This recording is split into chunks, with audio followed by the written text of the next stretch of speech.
January. The landscape around Naples lies hushed.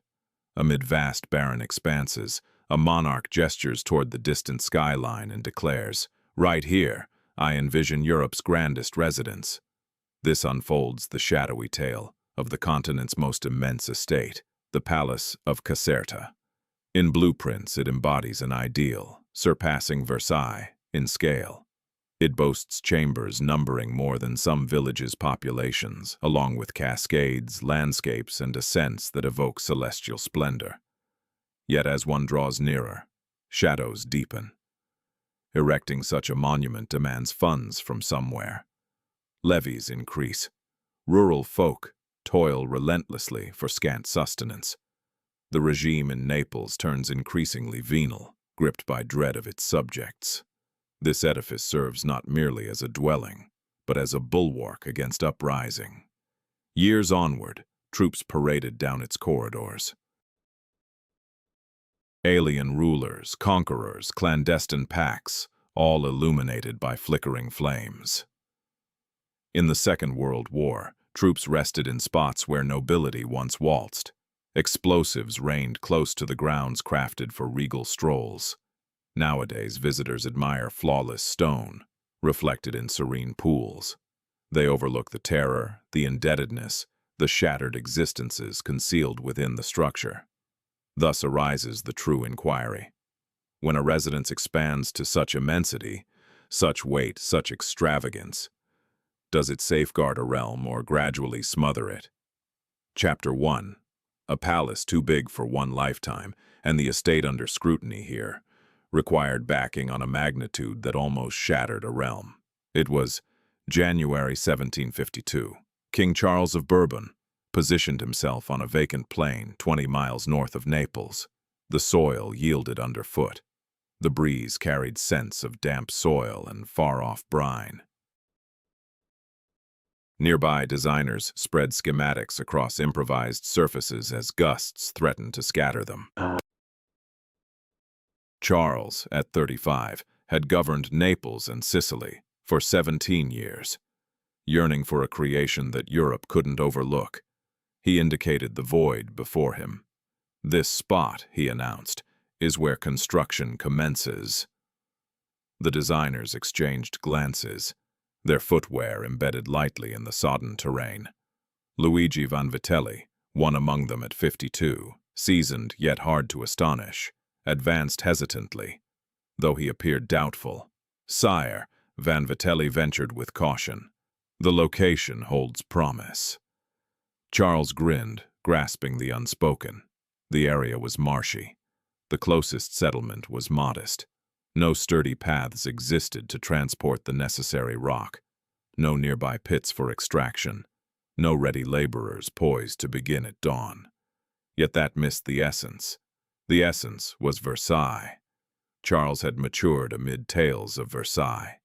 His kin discussed it over meals, alluded to it in correspondence, gauged their estates against it, invariably falling short. For years, Versailles stood as the benchmark, the emblem, the evidence of France's supremacy across Europe. Charles aimed to alter that dynamic, not via conflict or negotiation, but through design. He sought a residence outstripping Versailles. More chambers, extended exteriors, expanses of greenery vanishing into the horizon. He desired envoys from abroad to approach, behold the edifice, and instantly recognize that Naples wasn't a trivial domain feigning authority. Naples was authentic. Naples endured. Naples could erect what Versailles couldn't rival. Vanvitelli grasped this ambition. He had devoted months to perfecting the layouts. In sketches, the palace dazzled. 5 levels, 200 chambers, 4 enclosures in flawless balance, a majestic ascent curving in deliberate drama. Cascades, supplied by a conduit, reaching deep into the highlands. In theory, it represented pinnacle of order and display. But here, amid the chill January gusts, surveying desolate meadows and remote ridges, Vanvitelli confronted reality. The endeavor would span generations. It would drain riches beyond Naples's means. It would demand manpower unprecedented in the domain. And it launched immediately. That very afternoon, Charles approved the edict. Work started in mere weeks. Initially, it seemed achievable. Blocks arrived from pits around Caserta and farther afield. Laborers arrived from local hamlets, lured by assurances of reliable wages. Van Vitelli established ateliers, drafting outlines for each level, each space, each ornate element. Woodworkers, builders, carvers, they all integrated into the expanding web of frameworks. But the bog resisted. Securing the base, dragged on unexpectedly. Moisture infiltrated the digs. Hands grew ill. Expenses mounted. The initial allocation vanished before initial barriers attained their peaks. Charles pressed onward, undeterred. He hiked duties. He secured loans from local financiers and overseas backers. He urged aristocrats to donate as shows of allegiance. The intent rang clear. This palace rises, cost be damned. In Naples, awareness stirred. Loaf costs soared. Levies on merchandise, property, and professions rise sharply. The court at the palace imposes fresh charges for permits, official papers, and services that were once gratis. Out in the rural areas around Caserta, a mason called Antonio catches wind of the endeavor. He's 32 with a spouse, a little girl, and lingering debts from a poor crop yield back in 1750. The grand edifice seems like a chance worth pursuing. He makes his way to the building site, one chilly dawn at the onset of spring. Scores of laborers are already on hand, carting rocks, excavating ditches, and erecting timber frameworks that sway against the breeze. Antonio can't yet realize that he's stepping into Italy's grandest, costliest, and boldest building venture ever, one that will subtly dominate the remainder of his days. Chapter 2. The Wanderer in search of an unusual sort of wonder, and it will span the rest of his existence, yet Antonio's tale, much like the palace, will linger for ages until someone at last pays real attention. March 2024. A locomotive arrives at Caserta's platform in the mid-afternoon. The area is mostly deserted. A handful of residents linger by the gate. Visitors lugging rucksacks check their devices for directions. One rider disembarks cautiously, clutching a battered satchel and a journal with tattered corners. She's Elena, 29. Employed as a photographer specializing in architecture back in Boston. Though employed feels a bit generous these days. Her biggest account dropped a major deal 3 months back. Her building owner hiked the monthly payment 2 months ago. Just last month she tapped out her credit limit for this flight. Her folks see it as foolhardy. Her pals figure she's fleeing. To Elena, it's the first truly significant move she's made. Inside her carry-on, the journal brims with illustrations, chateaus, manors, opulent villas from all over the continent. She's gathered them since her university days. Versailles, Schönbrunn, Blenheim, all meticulously sketched, noted, analyzed. Caserta, however, has always eluded her first-hand gaze. From diagrams, it dwarfs everything, surpassing Versailles, outscaling any surviving monarch's abode. 200 chambers, a frontage spanning more than 3 soccer pitches. Landscapes crafted to outshine French masterpieces. For years, Elena has yearned to witness it, but desire and action aren't the same. Everyday hurdles intervene. Expenses, jobs, duties. Aspirations remain sketched until this moment. She heads from the depot toward the palace. The lanes are hushed, lined with squat structures, modest stores, and a scattering of eateries with patio seating. The place has a humble, drowsy vibe. Then, rounding a bend, she halts. The palace looms ahead like a barrier, less a structure than an unbroken expanse. row upon row of panes, echoing portals, masonry that stretches endlessly until it fades into her periphery. Photos had prepared her. Blueprints had schooled her on proportions. She believed she grasped its magnitude. She didn't. She lingers motionless for an instant, journal limp in her grip. The palace radiates no warmth. It overwhelms, defies belief, presses forward with its sheer immensity. Some sightseers stroll by, conversing in German. A docent herds a class of kids to the grand doorway. The others appear at ease, offhand. They snap shots and press onward. Something else stirs in Elena.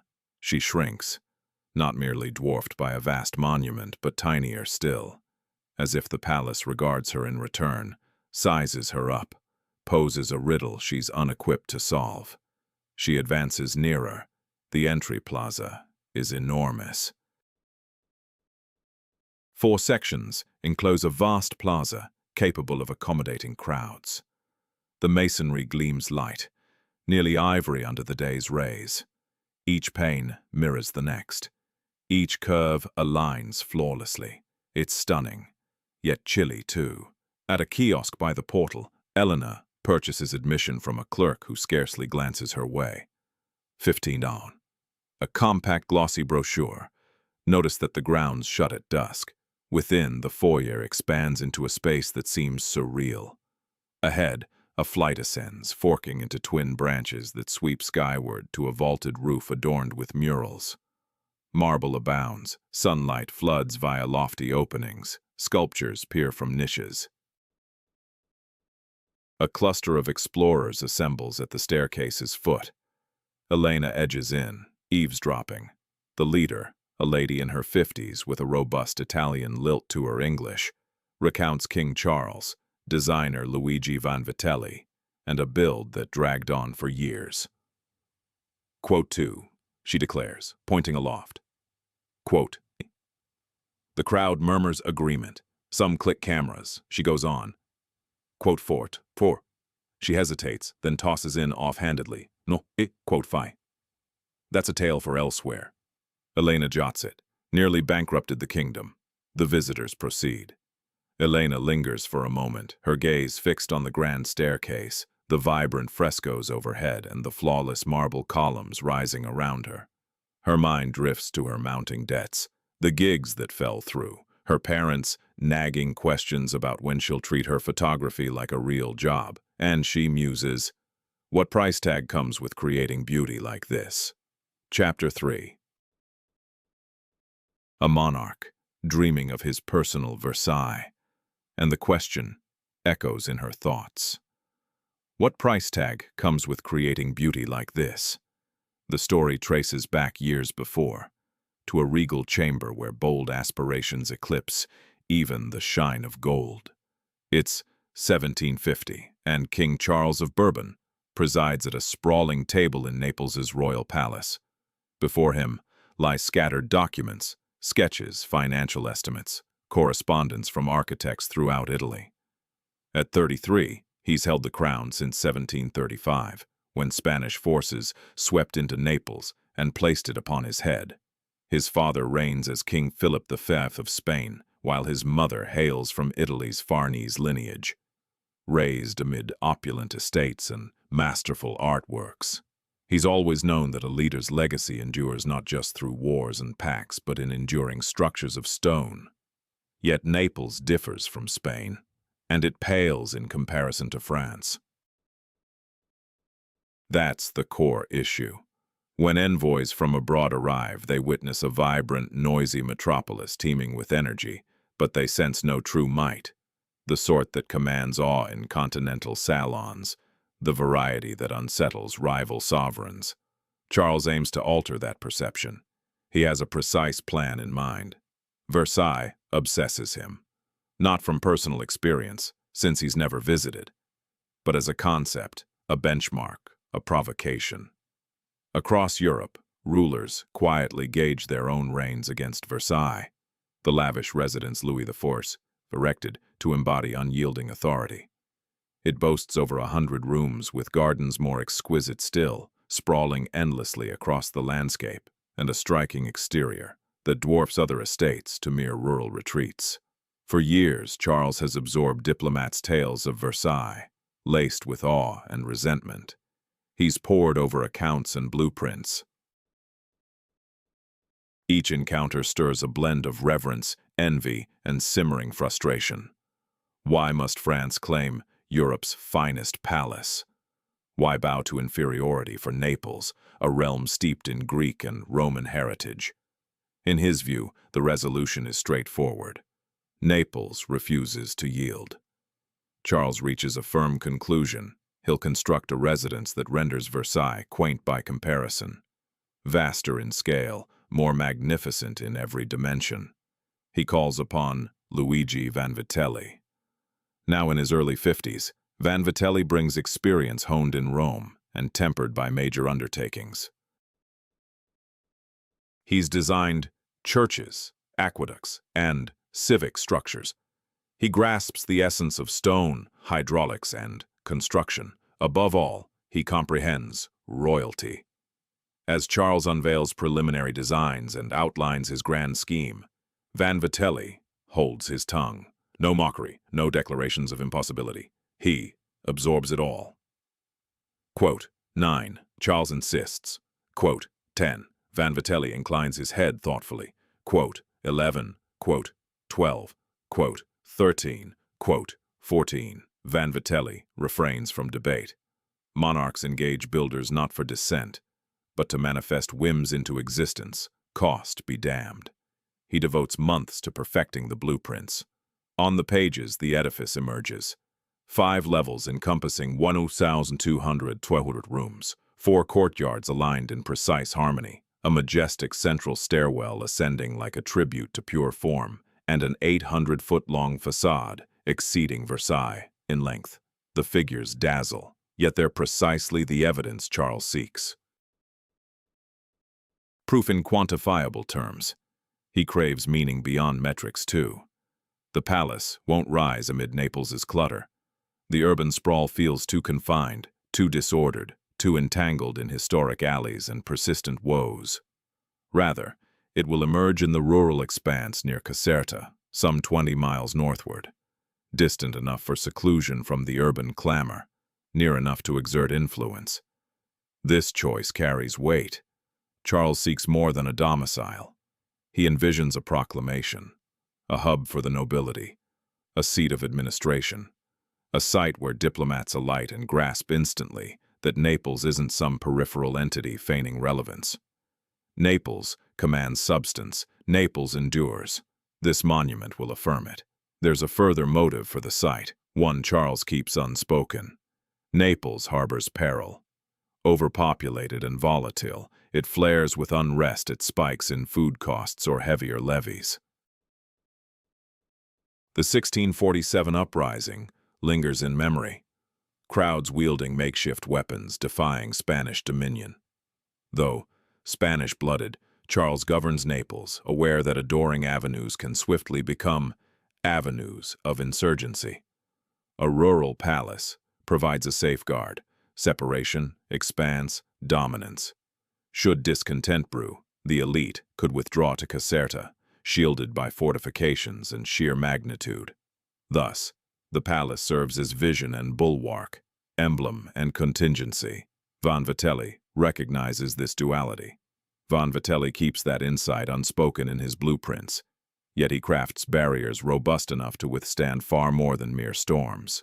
Come January 1752, the building work kicks off, transforming Naples forever. Chapter 4. The marsh, hidden under the marble. And Naples will never recover its old form. Yet prior to any marble taking shape, the very soil demands taming. It's March 2024, and Elena trails the tour group along a narrow hallway. The guide halts beside a lofty pane of glass that gazes over the grounds. Rays of sun flood inside, heating the stone tiles below. The spot picked for the palace wasn't prime territory, the guide explains. Marshy soil, challenging landscape. King Charles craved magnificence, though Vanvitelli made do with nature's offerings.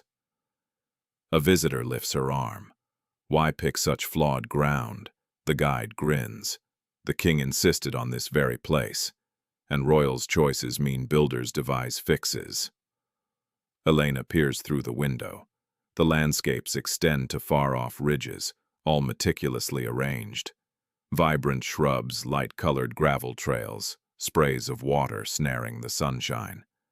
Viewed from this height, it seems timeless, as though the land molded itself to cradle the palace deliberately. Reality, however, unfolded differently. We're back in 1752. Early spring brings the initial laborers to the build site. They hail from nearby Caserta hamlets, seaside villages, rugged highland spots where scant dirt scarcely sustains households. They show up out of sheer necessity for income. Antonio, a mason specializing in stone, counts himself among them. He reaches the location one chilly March dawn, his instruments bundled in fabric. From their modest home's entrance, his spouse Maria observes his departure. Their girl Lucia, aged 4, can't grasp why Papa sets off in the pre-dawn gloom. The trek takes Antonio 2 hours. Upon arrival, he spots scores of laborers already at it. Some excavate ditches, while others transport wood for the frameworks. A handful of expert builders outline base markings using chalk lines and cord. The earth yields easily, with moisture gathering in dips. Each footfall dips into the slop. Amid the disorder's heart, Van Vitelli directs from sketches, barking orders. His elegant attire bears mud and grit stains right away. It doesn't faze him. Antonio slots into a team, excavating base ditches. The task sounds straightforward, yet proves grueling in practice. Scoop out until reaching firm ground, clear the sludge, pack the void with rocks and cement, shift a short distance, start over. Days turn to weeks of this. The ditches deepen steadily. Seepage outpaces their efforts to clear it.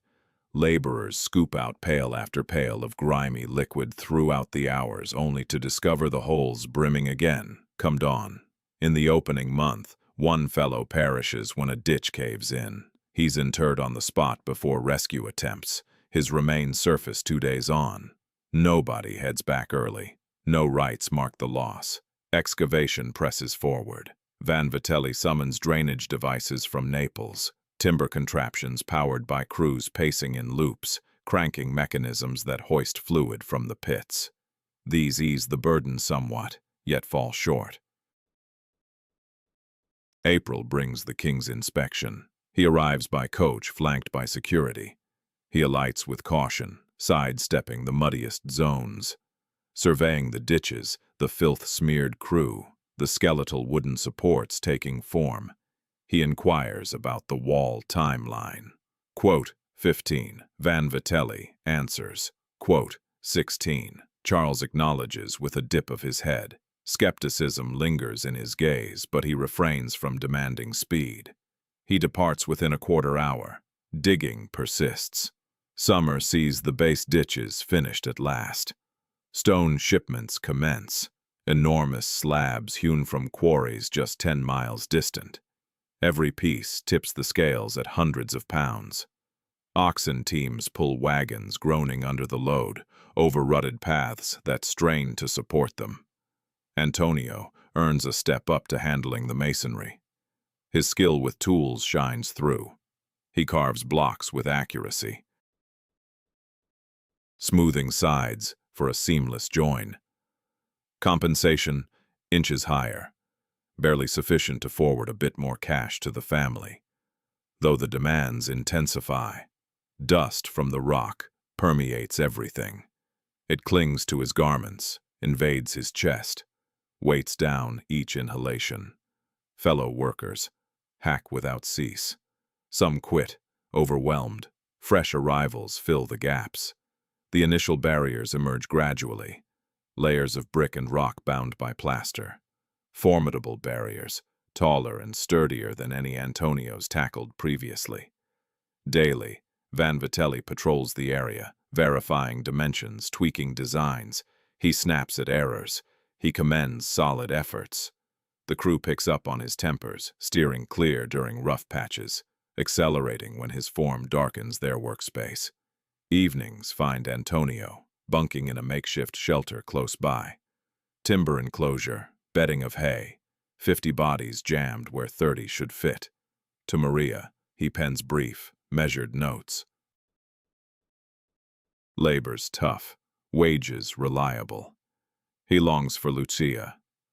Her replies come. Quote 17.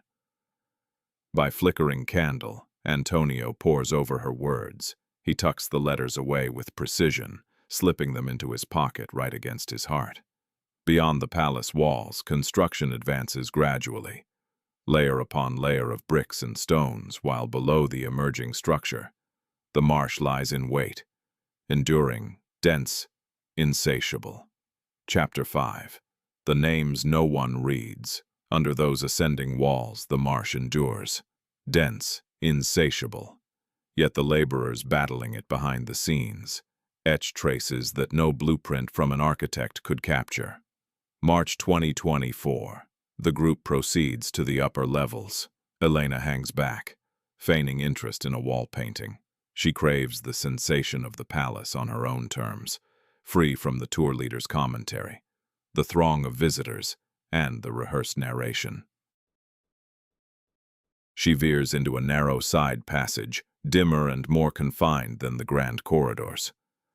The marble here feels rougher, with sparser ornamentation. This area wasn't designed for royalty. A utilitarian staircase spirals down. Elena descends it. The treads show deep wear in the middle, smoothed not by grandeur but by ages of toil from domestics, employees, and folks tasked with slipping through unseen. At the base lies a modest antechamber, its walls stark, illuminated by a lone window's feeble glow. No gold leaf, no murals, only raw stone and stucco. In one corner, a detail draws her gaze, etchings on the stucco. Subtle incisions nearly erased by the passage of time. She approaches. The incisions were intentional. Letters, initials AM, engraved with intent into the surface, now faded to near invisibility. Elena traces the letters lightly with her fingers. The stucco chills her skin. She ponders the identity of AM. The year, 1755. Antonio has toiled at the palace for 3 years. Sections of the walls now climb to 4 complete stories. The central courtyard begins to form, outlined by pillars and vaults stretching skyward. The labor has transformed him. His palms bear a web of gashes and blemishes. His spine throbs nightly. He hacks up phlegm at dawn, a rasping sound from the persistent grit that clings to his insides. Yet he persists. Numerous colleagues have departed. A few perished in mishaps. Others surrendered and headed back to their hometowns. Antonio remains for Maria's sake, needing the wages, for Lucia's meals, for the sake of not conceding that those 3 relentless years amounted to naught. The crew now resides in a fixed encampment, sturdier wooden shelters than the initial shacks, though still cramped. 200 men rest, dine, snore, and bicker, amid odors of perspiration, hearth smoke, and damp rock. After dark, once labor ceases, a handful swig bargain vintages, some gamble coppers they can't spare, a couple pen missives they can't post. Antonio chooses otherwise. He grabs a nail honed to a tip. He seeks a secluded spot in a utility hallway, where the stucco yields easily to scratches and etches his initials into it. A.M. Antonio Moretti. He proceeds deliberately, methodically, bearing down firmer on every line to ensure the grooves survive beyond his days. Another laborer, Giovanni, observes from a distance. He's in his early 20s, nose bent from an old brawl. "What's the point?" Giovanni inquires. "Nobody's going to notice." Antonio keeps his focus downward. One day they might. The monarch, the aristocrats. They never tread these paths. Then who? Giovanni dismisses it with a shoulder lift. He can't grasp it. But come the subsequent evening, he inscribes his own letters close by, on the off chance. In the ensuing months, additional inscriptions emerge, monograms, years, occasional complete identities.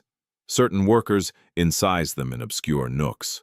Others gouge them into newly laid cement destined to bury the script eternally. They do so because the edifice swells too vast to honor the unnamed. Thousands of hands now, quarrymen, woodworkers, decorators, haulers, lugging masonry till their backsides chafe raw beneath their tunics. Aristocrats drop by sporadically. They wander the developing enclosures, admiring the symmetry. They debate which chambers will become theirs upon completion. They sidestep the toilers like mere framework. Van Vitelli recognizes them by trade, not identity. He refers to the bricklayers, the coders, the team on the eastern flank. He tracks time via advancements, not countenances. The sovereign has come thrice, over 3 years.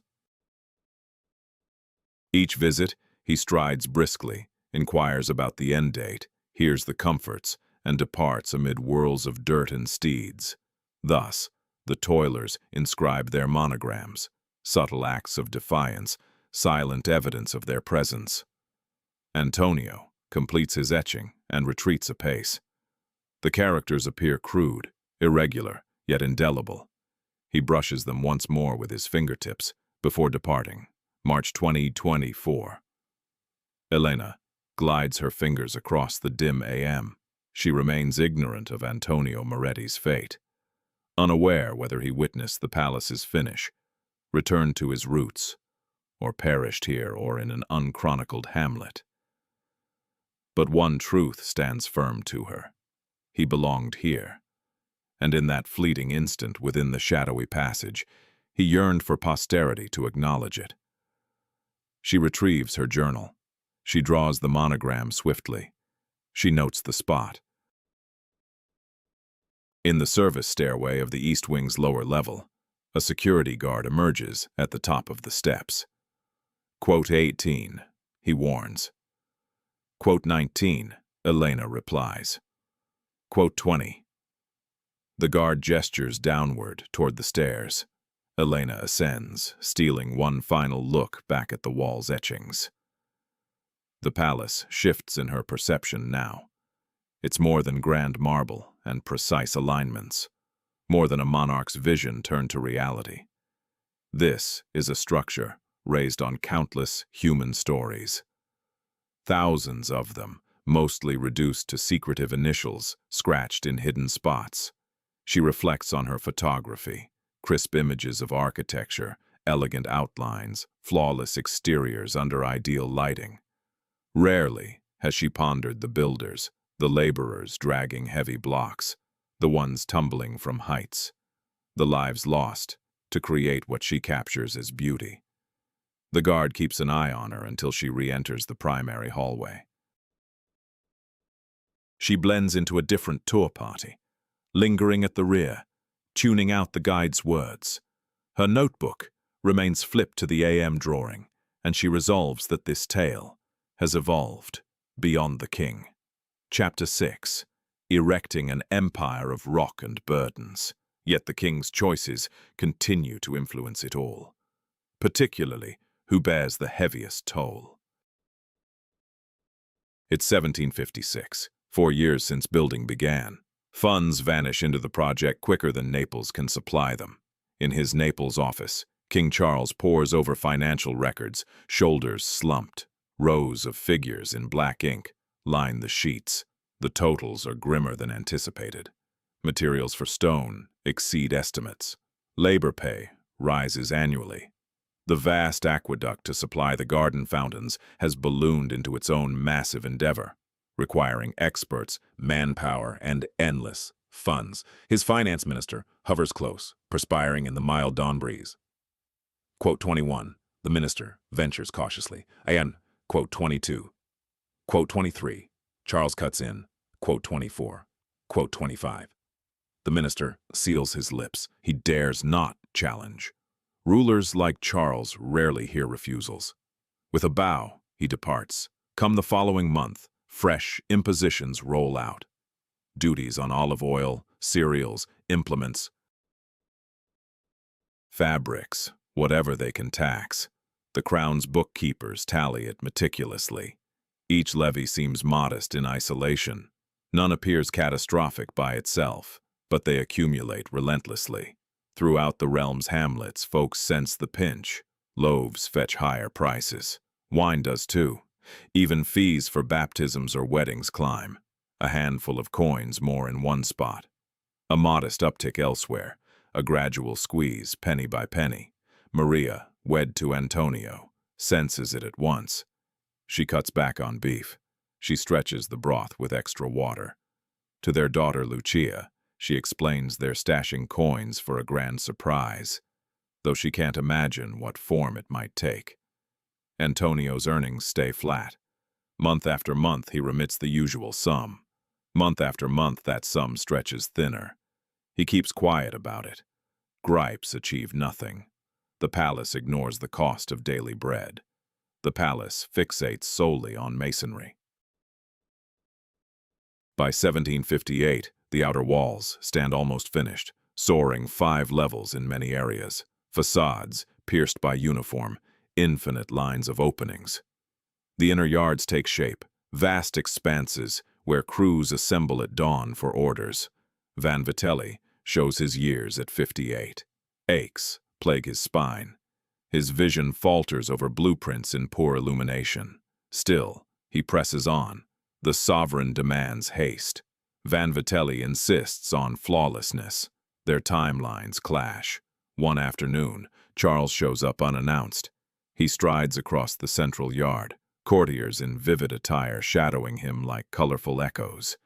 They gesture at moldings and vaults, whispering admiringly of balance and harmony, though their grasp is superficial.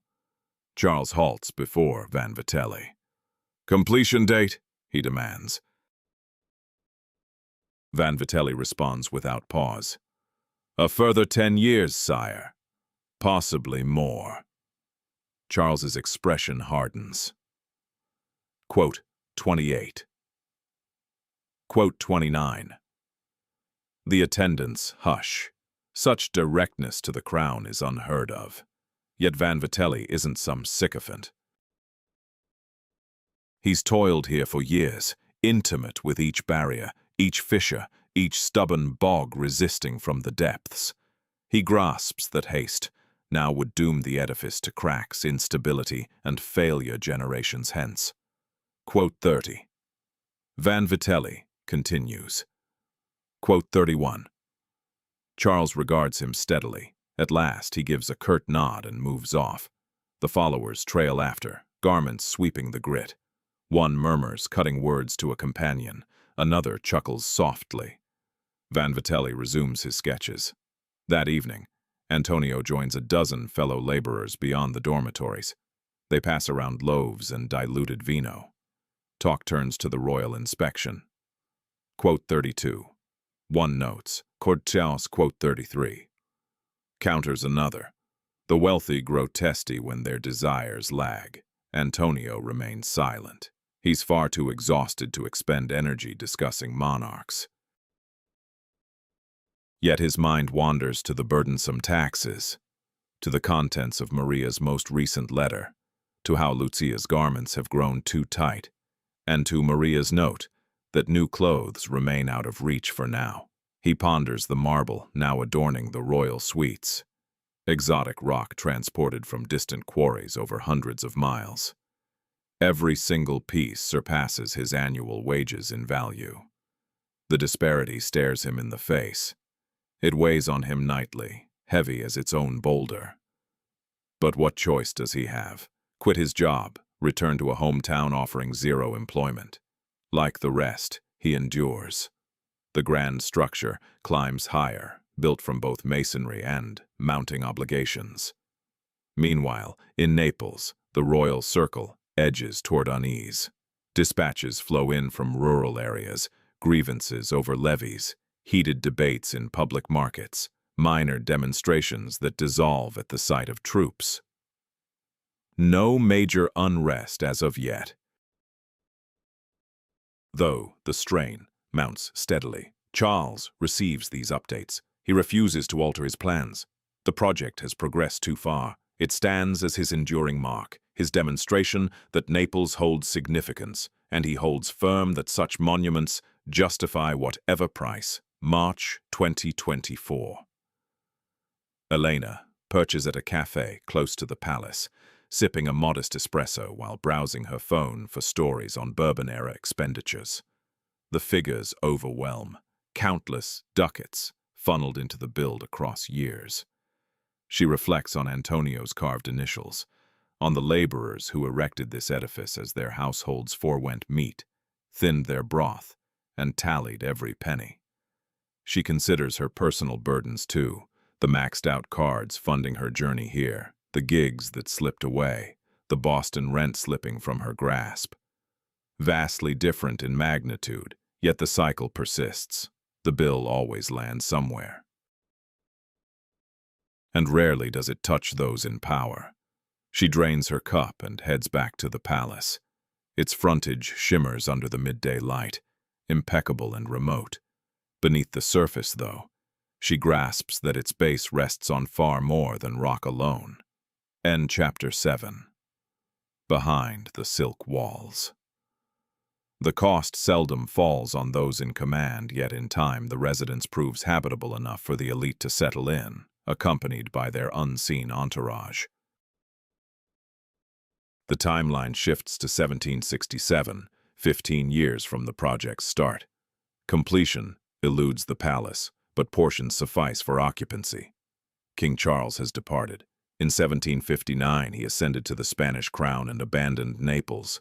His son, Ferdinand IV, governs in his stead at just 16 years old. True authority resides with counselors and officials who view the palace as a strategic asset. The court's relocation from Naples to Caserta commences gradually. Initial apartments claimed, followed by additional ones.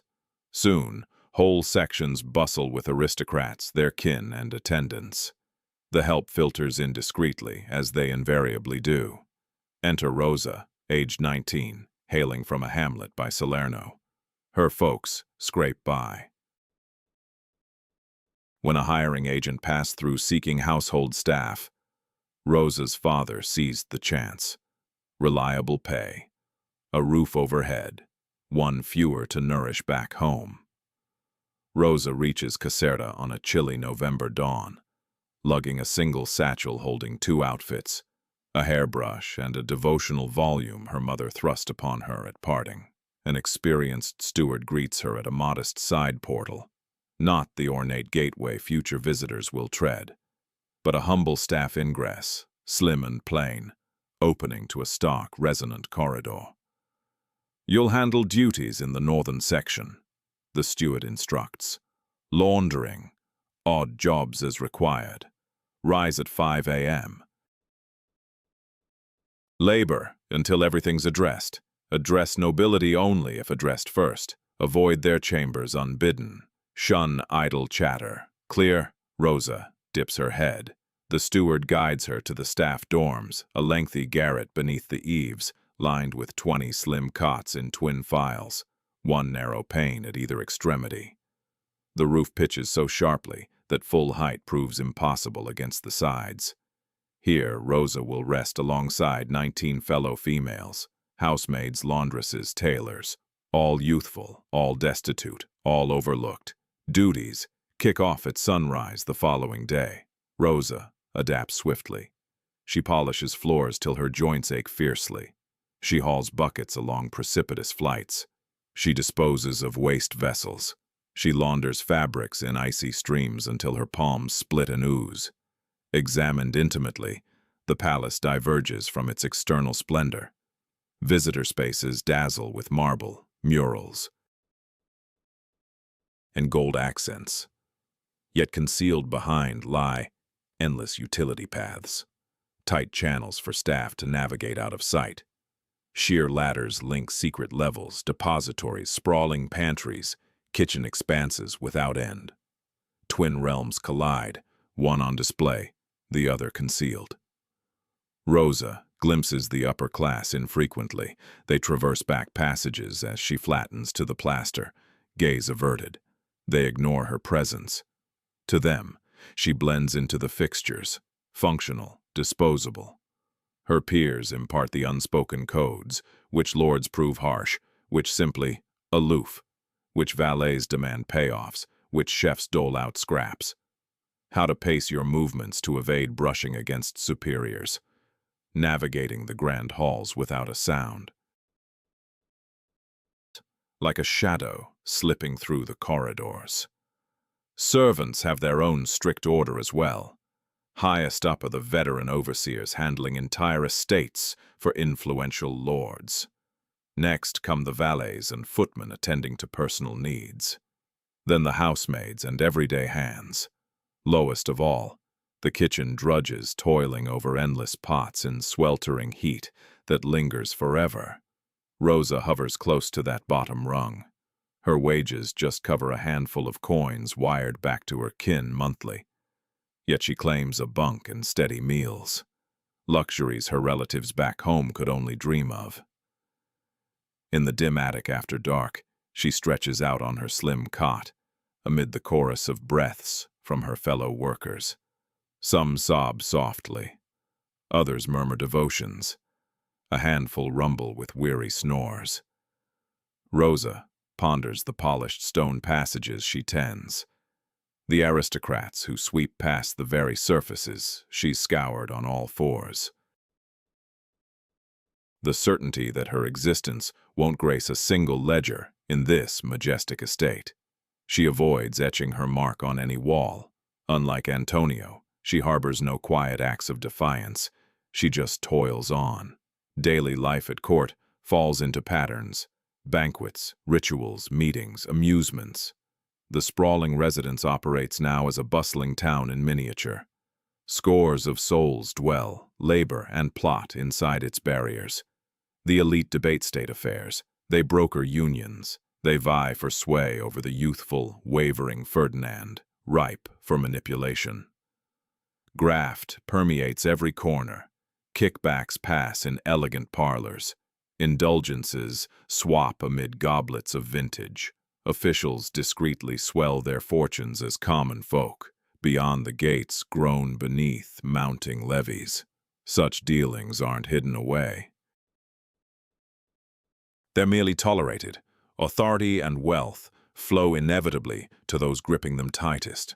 The staff observes it all. They ferry notes. They catch fragments of talk. They grasp which patricians wallow in arrears, which wedlock festers unseen, which officials scheme against rivals. But they hold their tongues. Voicing out risks dismissal. Dismissal spells a return to barren hamlets offering no prospects, so they linger mute, unseen observers of a realm that denies their very presence. March 2024. Elena strolls the sovereign quarters. These chambers welcome sightseers today, meticulously revived and shielded by silken barriers. She admires the ornate seating, the frescoed vaults, the opulent flourishes. Nowhere in sight is the garret where 24 women crammed into tight sleeping spaces. That spot skips the itinerary. Nor do the back passages Rosa ascended countless times daily come into view. They're off-limits to guests. The estate reveals to visitors solely its splendor. The underbelly remains concealed, as it ever has. Chapter 8. A stronghold of shifting banners, true to form through the ages. Yet, even unseen observers can't escape unscathed amid the tumble of realms around them. The date is 1799. The palace marks 47 years. It has already witnessed 3 banners aloft at its gates. Ferdinand IV abandoned Naples in December 1798. French forces advanced from the north. Echoes of reformist cries rang out over the peninsula. The sovereign, his kin, and devoted courtiers sailed to Sicily aboard Royal Navy vessels. The residence was left exposed. Come January 1799, French soldiers occupy Caserta. No pillaging occurs, no flames consume it. They merely assume control. The Parthnippian Republic is declared, an unsteady venture, half a year of radical rule before the restored crown unleashes fierce retribution. Yet in that brief span, the palace alters utterly. Rosa, at 41, has served 24 years within. She has tended identical corridors, laundered identical fabrics, buffed identical tiles across 3 governing powers. The Gallic commanders handle the help unlike the Bourbon gentry, not with kindness but with a shift. They address staff face-to-face at times, bypassing intermediaries. Commands come blunt, stripped of pomp. A couple even utter sa. Quote 34. Rosa places no faith in the novelty. Courtesy from the mighty remains dominance, merely cloaked more gently. The invaders repurpose the estate as command central. War charts unfurl on surfaces once reserved for gaming. Leaders rest in regal chambers. Troops parade in yards built for coaches and parades. The shift seems brutal, though scant damage shows. Mirrors in lavish frames now capture khaki rather than brocade. Bootsteps supplant symphonies in the air. The help adapts as ever. Authority swaps guardians. Directives tweak phrasing. Duties endure unchanged. By midsummer, the Parthnippian Republic crumbles. Ferdinand sweeps in with troops. The backlash proves merciless. Thousands meet the axe. Alleged insurgents are pursued through Naples's lanes and hauled to execution. The palace endures intact. Stone yields to no overlord. Ferdinand reclaims his suites. The tactical sketches vanish. Prior customs resurface. Aristocrats reclaim their lounges. Staff resume known chores. Rosa discerns a stark reality. The stone she buffs gleams identical as before. The stone floors hold no memory of the banners waving in the wind or the songs resounding across the gardens. Another shift arrives in 186 when Joseph Bonaparte, Napoleon's brother, ascends as King of Naples. Just 2 years on, in 188, Joachim Murat, Napoleon's brother-in-law, seizes the crown. Once more, the palace adapts. Fresh courtiers arrive, clad in novel uniforms, their voices filling the corridors with unfamiliar tongues. Rosa has aged considerably by now. Her fingers, curved from years of relentless cleaning, never straighten fully. Her spine protests with every step up the narrow back stairs, yet she persists in her duties.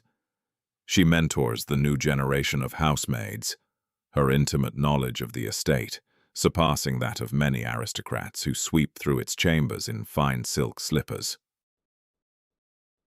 Murat holds power until 1815, at which point Napoleon's empire crumbles. The Bourbons reclaim their position once again.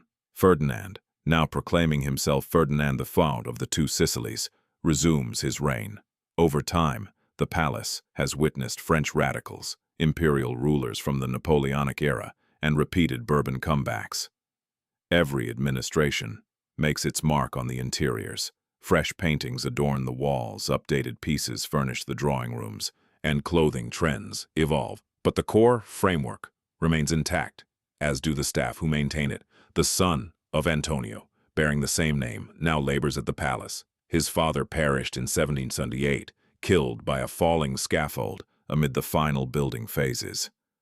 The junior Antonio entered the world in the laborers' quarters, beneath the looming incomplete facades. No other life has he ever known. Unlike his predecessor, this Antonio avoids the chisel and stone. Instead, he oversees the grounds, shaping the topiaries, raking the pebble walkways, and removing debris after tempests.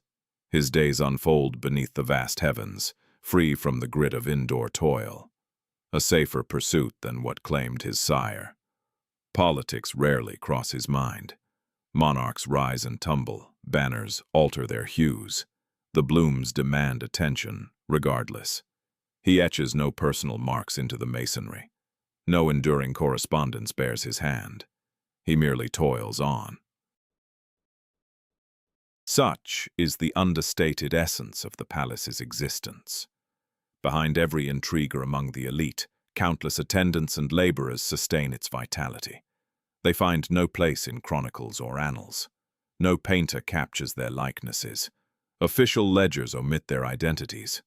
Still, absent their efforts, the grand edifice would stand as mere barren rock and vacant chambers.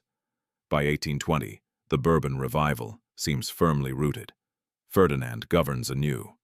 The royal circle projects steadiness. Outwardly, the residence operates as originally intended, an emblem of monarchical might, a hub of administration, a declaration to the continent that tradition persists. Beneath this facade, tensions simmer. Calls for a united Italy grow bolder. Clandestine groups gather in hidden chambers. Leaflets spread covertly. Whispers of charters and liberties ripple through the populace. The immense,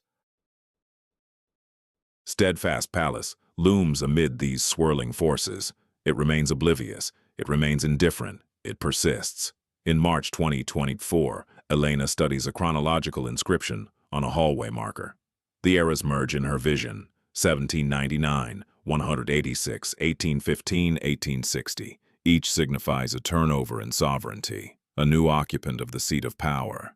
She reflects on Rosa, on the younger Antonio, on the myriad hands that traversed these passages as regimes ascended and dissolved.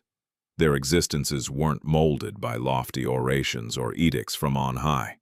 They were forged in routine endurance, in pay that always fell short, in frames eroded step after laborious step, block upon unyielding block. The aristocrats who resided here endure in memory. Their images gleam in ornate borders. Their legacies fill inscriptions and tour pamphlets. The help fades into obscurity. Their features lost, their narratives unvoiced. Elena snaps a picture of the inscribed board.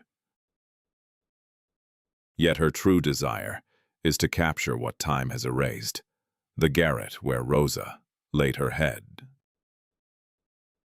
The quarters where Antonio's father met his end. The utility passages, trod by unseen souls on unseen routes for spans of decades. Those areas have vanished, or stand sealed, or serve as nameless depositories. The past preserves only what it deems worthy, and for ages it prized the upper classes. The others melted into quiet oblivion. Chapter 9.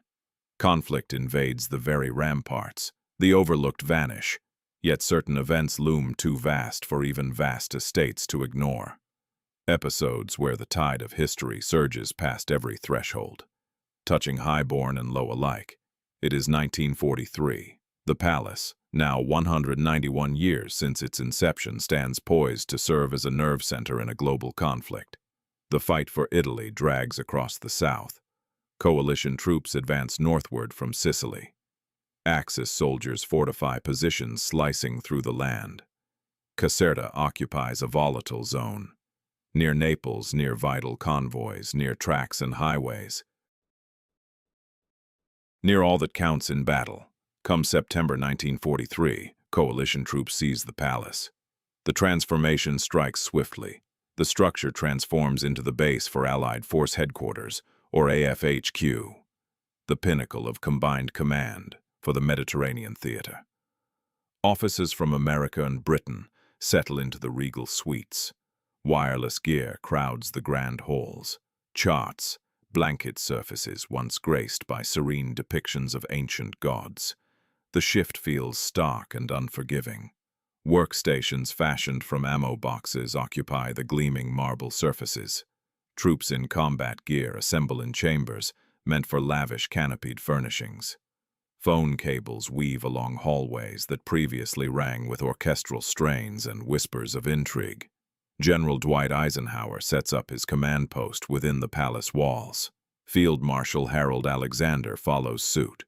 Scores of high-ranking commanders, along with countless typists, signal specialists, couriers and kitchen hands swarm the space. The grand estate, morphs into the vital hub for coalition efforts across Italy. Yet it serves more than just strategy. It's a haven, too. As bombs rain down on Naples, displaced families rush to Caserta. The sturdy stone fortress seems more secure than the city's frail tenements and timber shacks. Clans huddle in the open squares. They bed down in alcoves.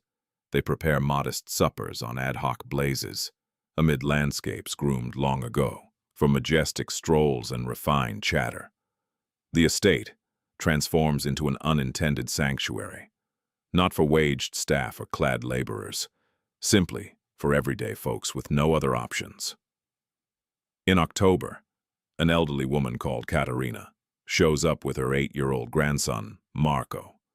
At 72, her Naples dwelling lies in ruins from an aerial assault.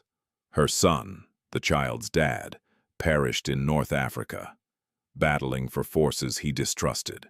Caterina claims a nook in the eastern yard. She lays out a cover on slabs that once gleamed under the glow of state banquets. Marco grasps little of tactics or battle zones. He just senses his dwelling vanished and the nights thunderous. Come evening, he stretches on the cloth, gazing at the towering enclosures encircling them. 5 levels of rock, countless shadowed voids where pains rest in shadow. To him it resembles a colossal sentinel guarding their rest. Caterina holds a sharper view. Structures offer no shield. They endure. Folks endure or perish in their shadow. Conflict drags onward. Clashes erupt beyond Caserta to the north. The estate swells with arrivals. More commanders poring over charts. More exiles seeking dry corners. Orderly ranks and raw need tangle beneath ornate vaults. Come April 1945, the palace stages an event destined for the annals. In the throne hall, once the stage for Bourbon rulers greeting envoys and flaunting might, German commanders ink the capitulation for every Axis unit in Italy.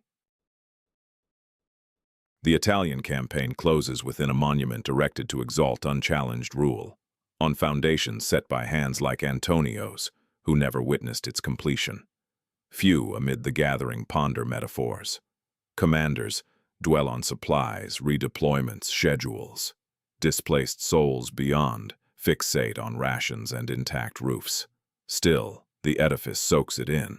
Were rock able to recount, it would recount rulers and aides, elites and toilers, authority-swapping holders repeatedly as the barriers remained fixed. March 2024. Elena lingers in the throne hall. A wall marker recounts the 1945 yield. A modest monochrome image captures U.S. leaders positioned near her spot. The space stands vacant save for her and a watchman by the entrance. Sightseers drifted by before. Now hush prevails. She strains to envision. Crackling broadcasts, clacking keys, tobacco haze, clad leaders. That era's burden, the close of prolonged slaughter and ruin. Playing out in a space crafted to awe guests with regal splendor. The palace has worn many roles: sovereign home, war base, haven for the uprooted site of capitulation. Across it all, the stone endures, the murals persist. The exterior retains form, structures outlive their occupants. That's their nature. They ingest eras and reflect only polished exteriors outward. Elena ponders Caterina and Marco. Did they weather the storm?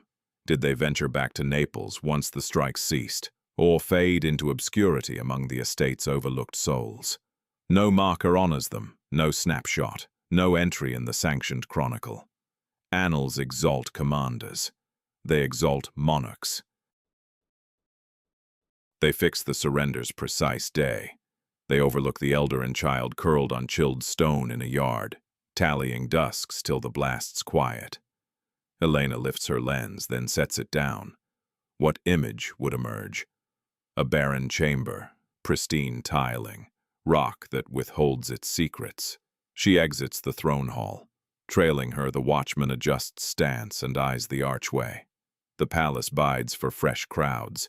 It excels at biding. Chapter 10. Too big to save, too loose. It excels at biding, yet time endures with equal calm. And stone, for all its majesty, cannot bide eternally. The 1950s arrive, conflict concluded. The palace endures upright, but tranquility ushers fresh ruin. The Italian Republic holds no use for a monarch's domain. The royal era concluded in 1946, consigning the Bourbon monarchs to the annals of the past. Caserta now stands as a bygone artifact, costly to upkeep, ill-suited for practical use, and overwhelmingly vast for any straightforward role. The government assumes control, with officials gathered in meetings debating the fate of its 1-200 chambers. Proposals range from repurposing sections as administrative hubs to establishing an expansive museum.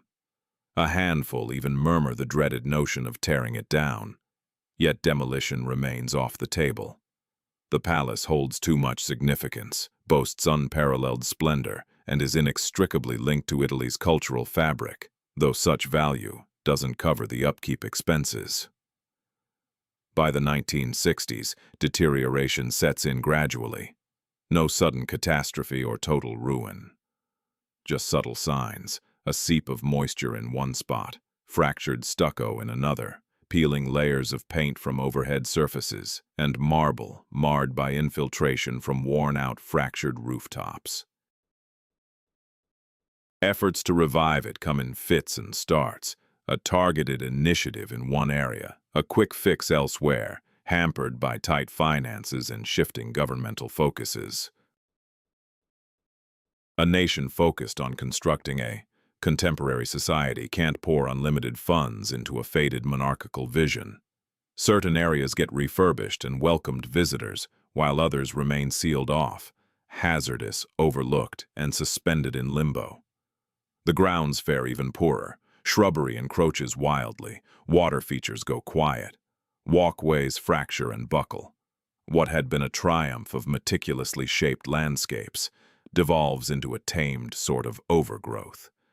Vandalism soon follows, with scrawls appearing on surfaces, pilferers stripping away marketable ornaments, and transients bedding down in restricted zones.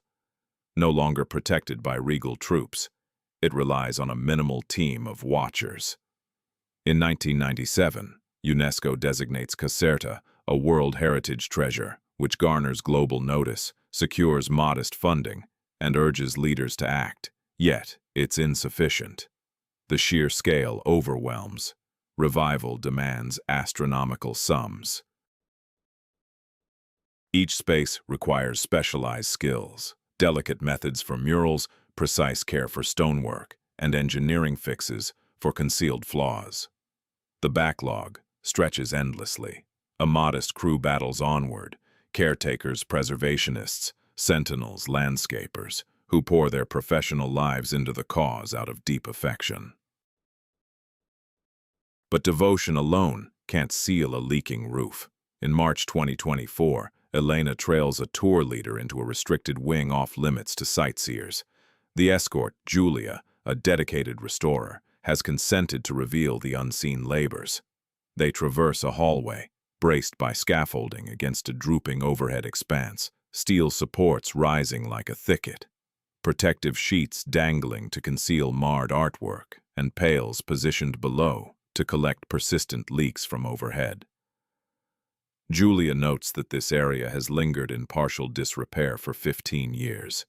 Her voice even-keeled, weary, yet matter-of-fact without resentment.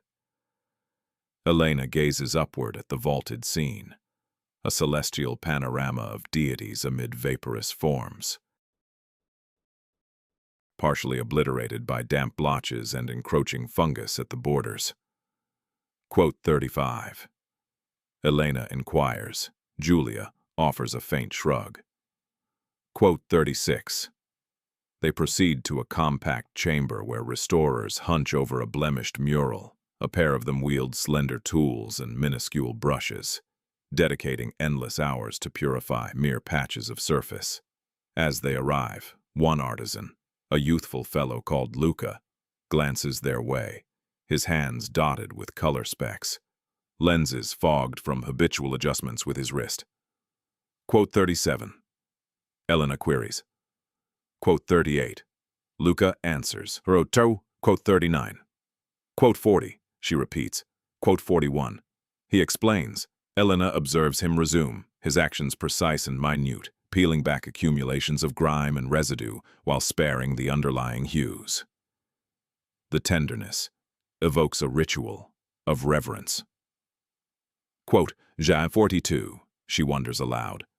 Luca halts, tool suspended, pondering briefly. Quote, 43, he motions to the surface. Quote 44. Guiding Elena toward the visitor zones, Julia points out secured entrances, cordoned passages, and chambers teetering between salvageable and secure. Areas poised for allocation that might never materialize. Quote 45. Julia remarks.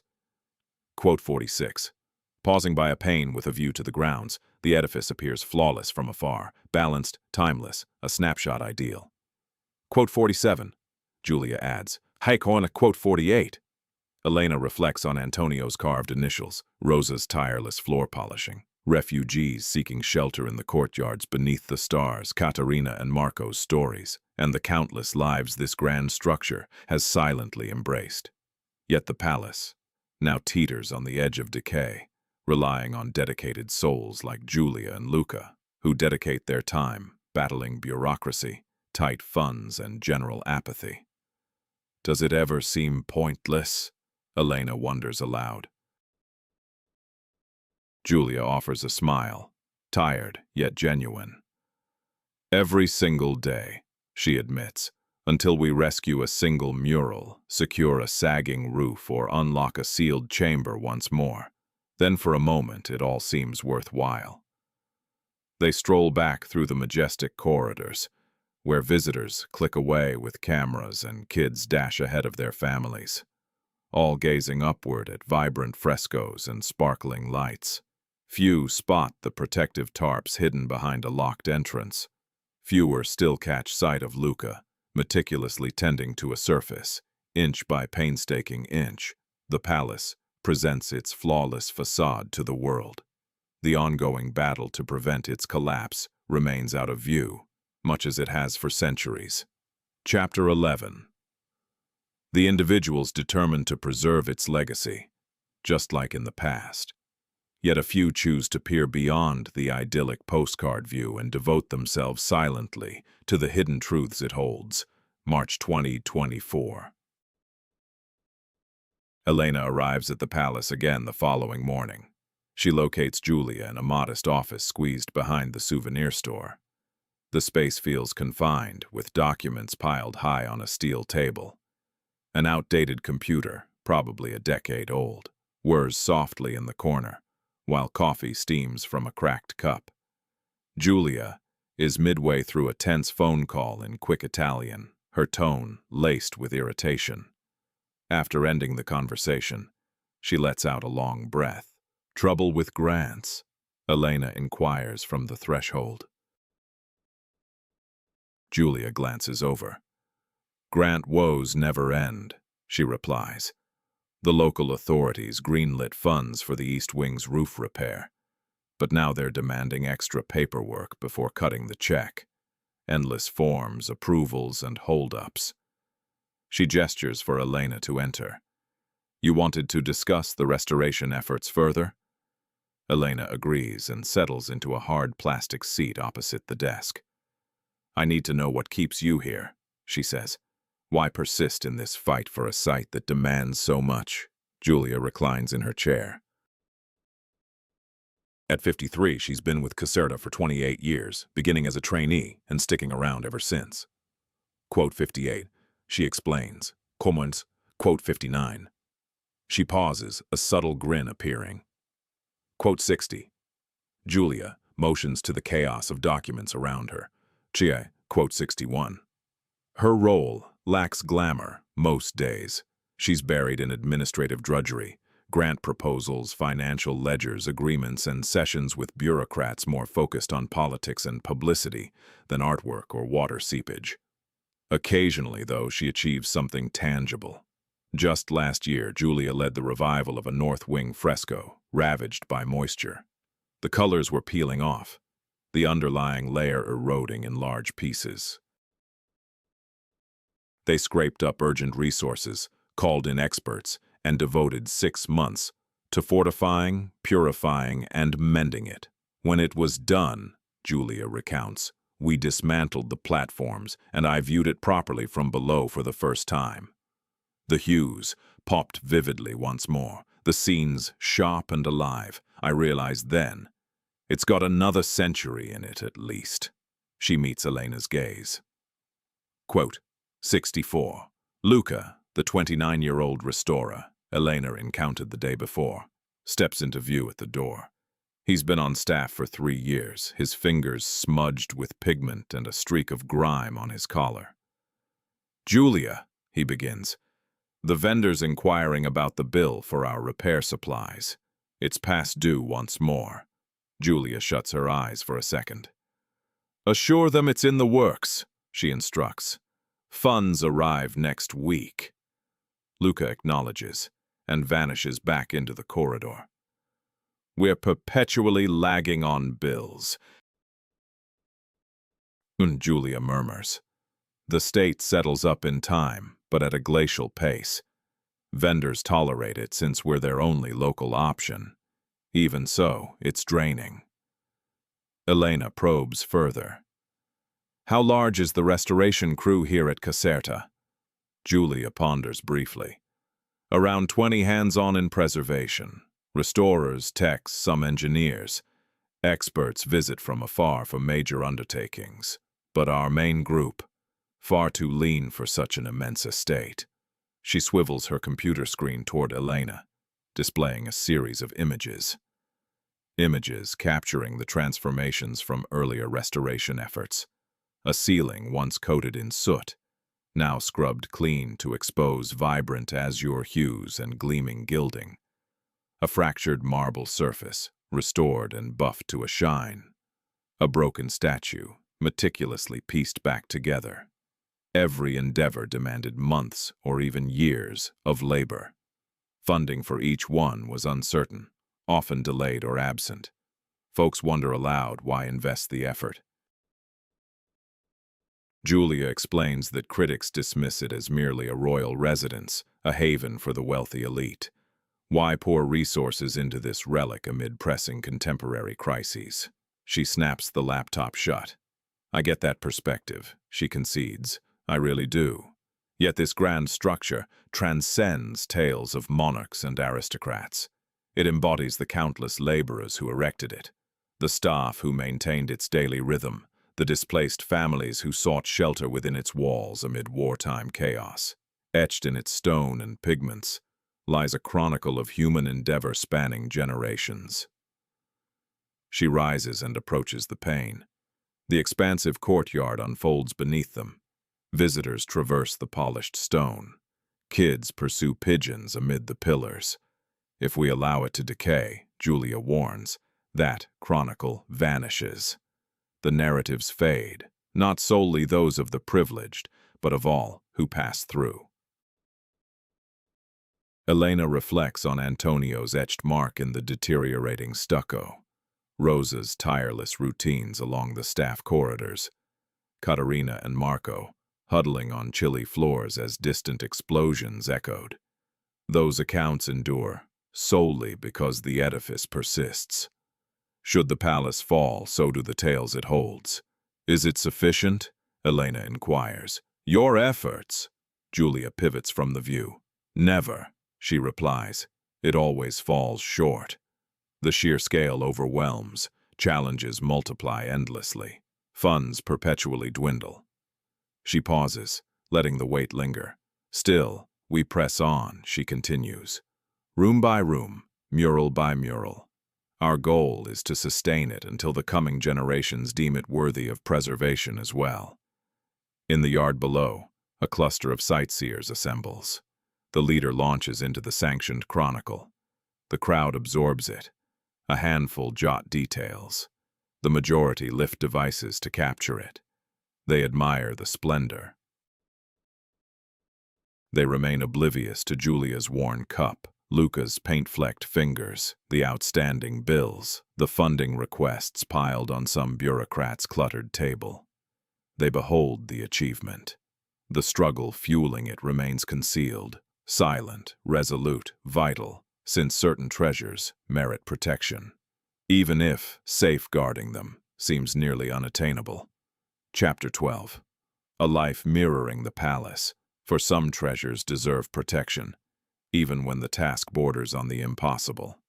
Yet grasping the reason demands introspection as deeply as historical reflection. March 20–24, Elena's final night in Caserta. The site shuts to visitors at 6. She tarries in the grounds until security gently, somewhat sheepishly, urges her to depart. She strolls unhurriedly. The glow turns amber. The waning sun pierces ancient foliage. The cascades stand motionless. Pools mirror the rays like burnished shields positioned level on the earth. She settles on a seat toward the outer edge of the main pathway. From this vantage, the whole complex comes into view. The frontage extends boundlessly on either side, 5 levels of rigid balance, countless panes echoing the gentle dusk. At such remove, it appears timeless, impervious. But Elena grasps the truth more fully now. She flips open her journal, sheets brim with drawings and hasty jottings. Antonio's monogram in flaking lime. The garret where Rosa bedded down. The chamber where capitulation occurred. Luca's hands marked by pigments. Julia's weary yet determined grin. For several days, she's wrestled with one persistent query. What truly drew her here? What was she truly pursuing? Mere months prior, when her major assignment dissolved, Elena sensed stability evaporate. She'd crafted her professional path with precision. Robust collection of works, solid standing, reliable earnings. Abruptly, emptiness. Her family labeled it recklessness. Companions deemed it misfortune. To Elena, it rang as defeat. She'd driven herself relentlessly, extended shifts, grueling timelines, accepting every assignment, fearing refusal as a risk. She captured architecture with artistry, pursuing flawless contours and ideal illumination. But she'd overlooked the unseen hands, the mixers of mortar, the scaffold climbers, the haulers, straining under loads. Caserta had promised respite. A milestone ticked off. Europe's grandest residence, an ideal showcase for her online presence. Now as daylight dips behind the ridges, she realizes it bestowed far more. She contemplates Antonio, the mason who devoted years to hewing stones for an edifice beyond his grasp or comprehension, who inscribed his mark in yielding plaster as evidence of his presence, who forwarded earnings to kin, glimpsed infrequently, who perished in a scaffold failure with impact confined to Maria and Lucia. Her mind drifts to Rosa, only 19, crammed into an attic alongside 19 fellow women, scouring floors for aristocrats who never bothered with her name, toiling until her fingers twisted into permanent knots, existing as a shadow within a grand edifice, meant to dazzle from afar. She ponders Caterina and Marco, displaced by conflict, huddled on blankets in a courtyard amid wartime chaos, attempting rest on chilled stone as distant explosions echoed, gazing at barriers that offered no shield against starvation or sorrow. Enduring, because surrender wasn't possible. She reflects on Julia, grappling with funding bids and bills alongside dripping ceilings, preserving frescoes piece by piece, dedicating lifetimes to a task that's eternally incomplete, remaining tied to the site because her great-grandmother's kin once tended it, and because neglect isn't an option. Eras apart, troubles distinct, yet a common strand binds them, individuals channeling their existences into endeavors surpassing their own scale. Laborers on endeavors they won't witness fulfilled, contributors bearing burdens unseen by the world. Elena, lowers her gaze to her notebook, its pages filled with her tight script. She contemplates her overflowing credit limit, the profession she deemed secure until it crumbled abruptly, much like Antonio's platform.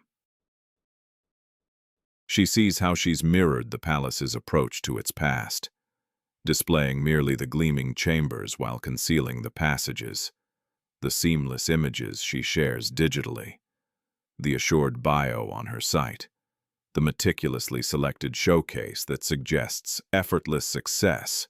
Nothing exposes the sleepless evenings, the ignored pitches, the gig accepted at reduced pay out of dread for the client, the mounting debts, the unspoken anxieties. She's been so intent on crafting an awe-inspiring facade that she overlooked the toll and the beneficiaries. The palace offers no resolution, yet it compels her to confront the inquiry repeatedly. In each etched mark, each overlooked servant's quarters, each open space where folks endured uncontrollable blasts. The true inquiry isn't about erecting magnificence. It's about our debt to those who erect it, and our obligations to our own selves amid the labor. Elena shuts her notebook. Sunlight grazes the hilltops. The palace's front glows in shades of gold, pink, then dims to slate. A security officer approaches along the walkway. "Señorita, the grounds are closing," Elena acknowledges with a nod. She rises. She casts a final, lingering glance at the structure. It remains stunning. Yet allure isn't the essence anymore. The essence lies in its substance, the existences embedded within, the narratives it harbors, even in silence. She heads toward the gate. Her steps murmur on the pebbles. Come morning, she departs for Boston, returning to financial strain and ambiguity, and a vocation demanding total reconstruction. Yet an inner change has stirred. She can't label it yet. She senses its presence. The palace has imparted a stark truth. No monument arises without sacrifice from someone. The decision rests in recognizing that sacrifice, or feigning its absence. Elena has long feigned capturing elegant exteriors, ignoring the weary, the impoverished, the shattered who enabled them. That awareness is irreversible now. The path ahead is unclear. But she understands it begins with candor, with viewing the entire edifice rather than the surface, with rejecting illusions in favor of reality. The officer secures the garden entrance after her. The palace slips into twilight obscurity, though Elena bears it onward. Not the idealized snapshot she once pursued. The authentic tale, the shadowed version, the honest one. Chapter 13. Small hands, big work. The real story, the dark one, the true one. And once you finally see it, you cannot simply walk away, unchanged. March 2024. Elena's final day in Caserta. She skips the palace revisit. Instead, she revisits the cafe from 2 days prior, where she sipped espresso. Her laptop unfolds, notebook nearby. She's composing. Not a professional bio, not a showcase caption. Something else. A message to Julia. Elena keys deliberately, erases phrases, recommences. She's never excelled at seeking aid. She's rarely at ease confessing a desire to join an enterprise grander than her solo path. Yet she persists. The note is straightforward.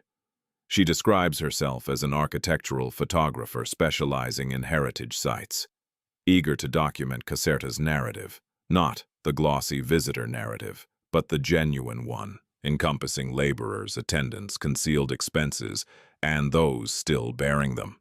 She proposes a complimentary photo series. She'll cover her travel. She'll return for a week, perhaps longer. Elena commits to capturing the ongoing restoration efforts through her lens. The marred areas, the towering scaffolds, the dripping buckets, the dedicated souls like Luca and Julia, who battled daily to preserve the palace's legacy.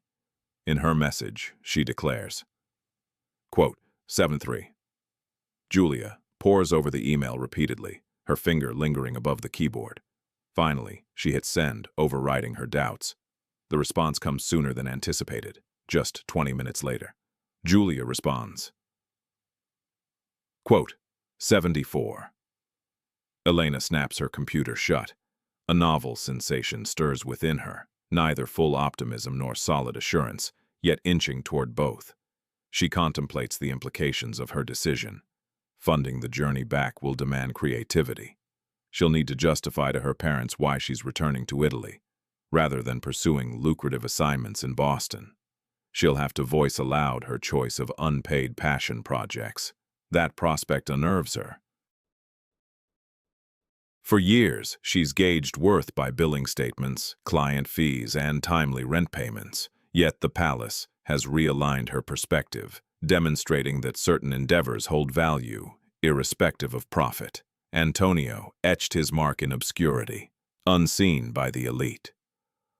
Rosa toiled over floors without acknowledgement. Julia completes paperwork marathons, fully aware the palace's needs outstrip her contributions. They pressed on, for inaction proved the graver option. Elena flips to a blank sheet in her journal.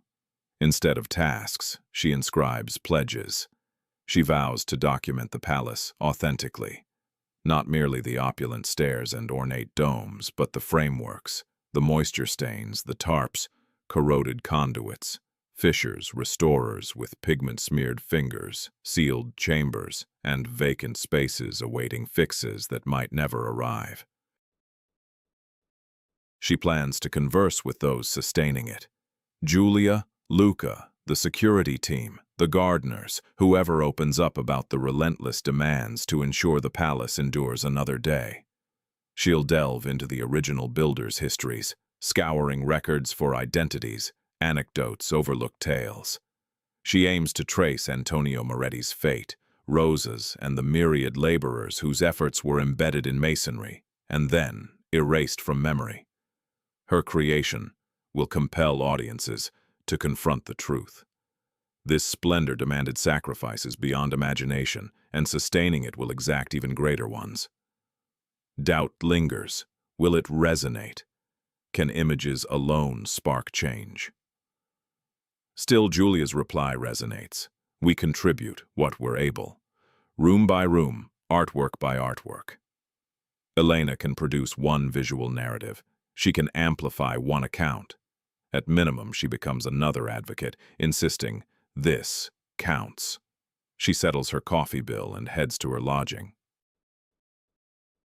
Back in her quarters, she reboots her device and hunts for return tickets. That very afternoon, she dials her mother. The exchange unfolds as predictably challenging. Her mother puzzles over Elena's return to Italy, the volunteer labor, the rejection of secure employment for what seems a distant, breakable aspiration. Elena recounts Antonio's hidden carving, Rosa's hidden space, displaced families on polished stone, Julia's crusade for coverings and murals, underscoring how some pursuits merit the effort sans fiscal reward. A prolonged silence follows. Then, in a gentle tone, her mother murmurs, "Your grandmother would have grasped it. She urged me toward meaningful labor, no matter the difficulty." Elena hadn't foreseen that. A subtle relief eases in her core. Quote 78. Elena assures her. Quote 79. Quote 80. Her mother answers. Quote 81. They chat briefly on everyday matters, climbs, well-being, minor news. Upon disconnecting, Elena confronts lingering debts and ambiguities, but isolation fades. She secures a ticket departing in 2 weeks, allocating a week in Caserta, extendable as needed.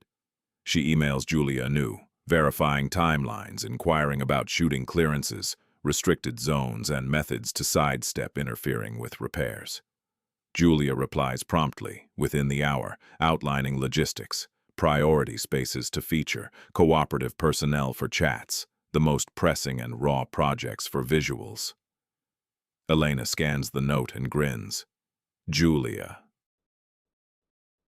seasoned in advocating via funding bids, documents, and sessions, now gains a fresh supporter. Modest, novice in institutional maneuvers, but committed. At times, that's the spark required to ignite progress. Chapter 14. Lessons from the Palace on the Nature of Time. At times, that's all it takes to get started. Yet to grasp the true essence of your struggle, you must pull back and discern the enduring thread weaving through the ages. It's March 2024. Elena's plane departs in 4 hours. She has just enough time for a final stroll around Caserta. Not inside the palace this time, but through the streets of the town. She passes the train station where she first arrived 3 days earlier. She moves by cozy cafes and modest stores. She goes beyond residential blocks where clothes flap from balcony rails. Everyday routines play out beneath the shadow of something magnificent. Her mind drifts to the deeper meaning of the palace. It's more than a single monarch's grand vision or the chronicle of one structure. It's something far broader. This palace offers insights into time itself, what persists and what fades away, who lingers in memory and who slips into oblivion. King Charles sought eternal legacy. He aimed to bind his name to a project of such splendor that all of Europe would eternally recall Naples. In some respects, his desire came true. The palace endures. Visitors flock there still. His name graces signs and travel guides. But who recalls his convictions, his anxieties, the worries that haunted his sleepless nights? The palace survived him. It outlasted his heir. It even transcended the entire Bourbon dynasty. The edifice remained rooted while the surrounding realm disintegrated.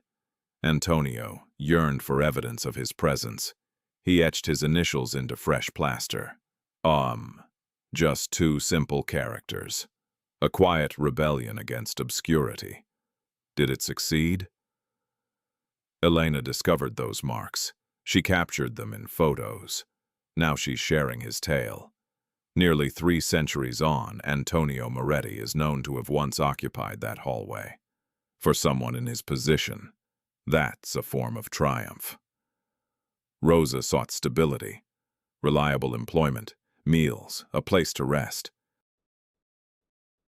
She attained those basics, yet the price was steep. Her physical toll, years of unseen toil, an existence devoted to attending those who never knew her name. The annals of history overlook Rosa's inner world. Her thoughts, her laughter, her aspirations beyond mere endurance, her moments gazing out windows yearning for more. Those elements vanished with her passing. Still, Elena recognizes Rosa's reality because grand estates require floor polishers.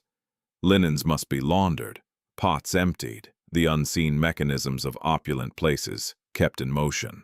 Rosa's contributions counted, even without acknowledgement. Julia aims to safeguard, not for acclaim or etched honors, merely because witnessing beauty crumble under one's care feels like an indelible defeat. She'll devote her professional life battling for a palace, forever demanding beyond her capacity. Eventually, she'll step away. A successor will step in. The efforts will persist or falter. The structure will erode, and in some distant era, folks amid the wreckage will wonder why greater efforts weren't made. Time remains indifferent to motives. It judges solely by actions taken. Elena pauses in a modest green space close to the town's heart. Kids scramble over playground equipment. Elderly gentlemen occupy seats, conversing leisurely. A lady promenades her pet along the walkway. This is commonplace existence, the sort overlooked by chronicles. Yet such unremarkable, unglamorous cyclical days occupy the gaps amid pivotal moments. Amid the erection of palaces, conflicts, and shifts in power, the bulk of humanity's story is mundane. Rise, labor, dine, rest, cycle, onward. Modest delights, minor sorrows, the expansive terrain between victory and catastrophe. The palace encompasses it all.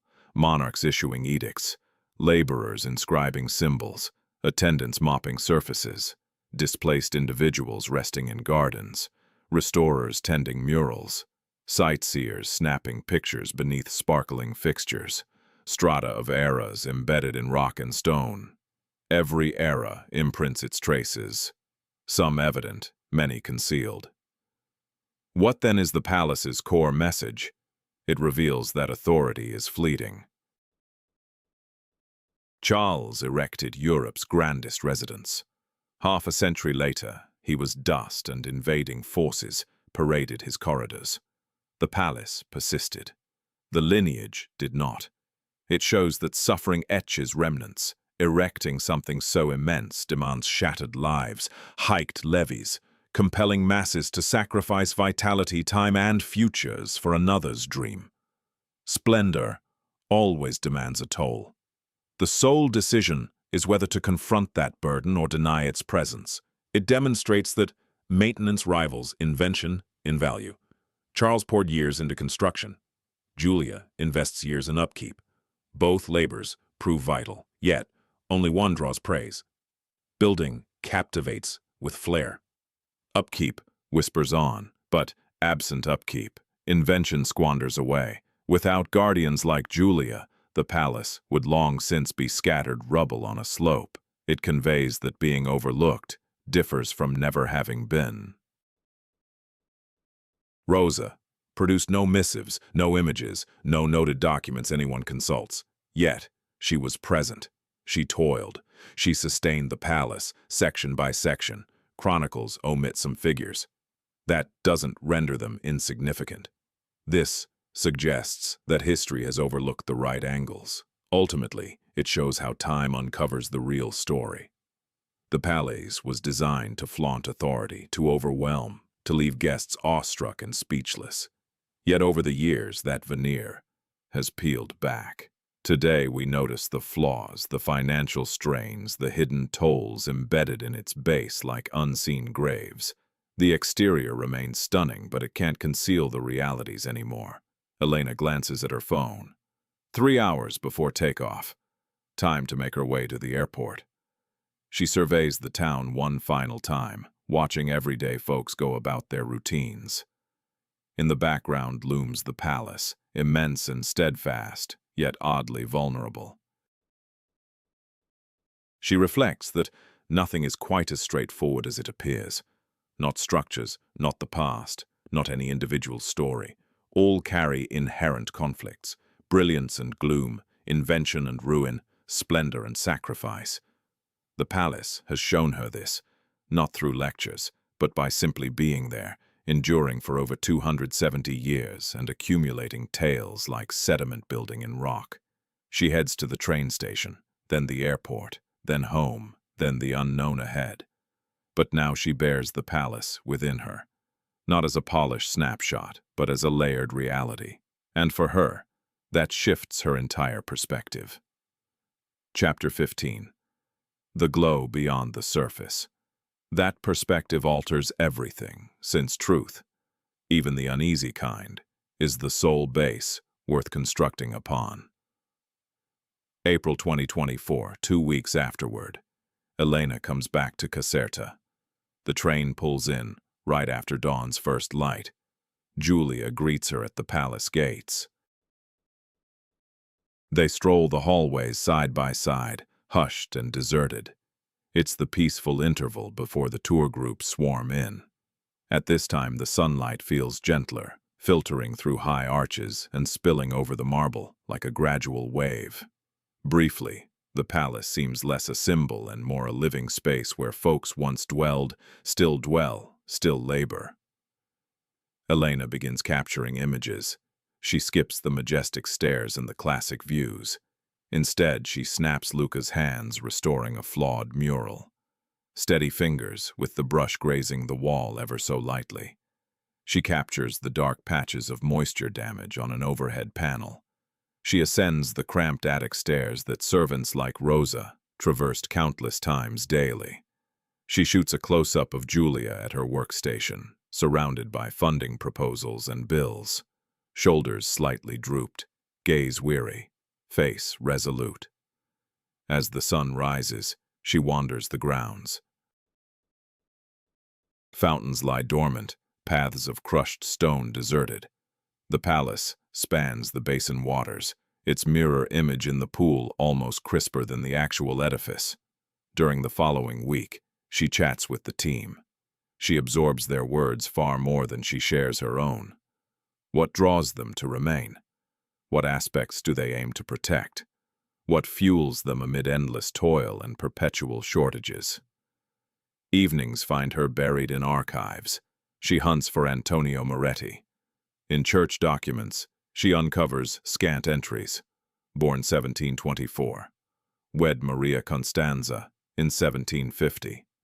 Daughter Lucia, born 1751, perished 1778 in a building mishap at the royal palace of Caserta. Just 44 words in a parish book. That's the sum of formal history on him, save for those initials carved into the wall. Now, alongside Elena's shots and the narrative she'll craft, she probes for Rosa. No solid traces emerge. Help like hers often escape documentation, though the voids they occupied persist. Elena ventures up to the attic again, where figures like Rosa bedded down. She gauges the bunks using her camera's band. About 20 slim frames crammed into a space, meant for 10 tops. She records the cramped roofline that demands stooping, the minuscule pane. The lineup of metal cots squeezed so close, there's hardly room to squeeze through. She records the elements the mainstream account ignored. On her final afternoon, she positions herself before the palace, during the warm glow of dusk. The front gleams. Countless panes seize the descending rays. From afar, it's mesmerizing. Yet she views beyond mere allure. She envisions Antonio tumbling amid collapsing beams. Rosa's palms, roughened and curved from endless washing. Caterina and Marco, huddled on a rug atop chilled floors. Julia, bent over paperwork, battling for another season's support. She perceives the price paid. She notes the devotion. She witnesses the persistent defiance, spanning eras against allowing something vital to fade away unnoticed. She raises her lens and clicks the shot, not despite the shadows woven into the masonry. Precisely due to them, for the palace embodies both sides simultaneously. Aspiration and load. Triumph and tribute to hardship. Delicate and resilient, exquisite and harsh, and it's only by embracing the full spectrum that it truly transforms into